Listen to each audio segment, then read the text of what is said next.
In today's video, I'll teach you how to create Base account. First of all, launch open Base application. If you do not have this application, you can download it from Play Store and App Store. You can see over here Base application has been opened. You can see two options over here, sign in, create account. Tap on this option, create account, that you can see on the screen. Now once you do that, you'll be able to create the account for yourself. What you have to do is simply enter the email address. Simply enter the email address with which you would like to create the account for yourself. After you do that, tap on this option, next. Now you can see over here 6-digit code will be sent to your email. So what you have to do is simply open the Gmail.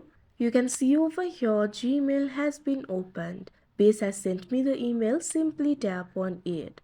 Now in this email you'll be able to see the code. What you have to do is simply copy this code, or you can also memorize it. After you do that, go back to the Base application. Now what you have to do is enter the code over here. Now wait for a while. Now if you have any referral code, you can enter it over here. If you do that, you'll be able to get the 10% discount. Otherwise, simply skip it. Now you can see over here your account has easily been created. So like this, you'll be able to do it. So that is how you create Base account. I hope you found this video helpful. Thank you for watching.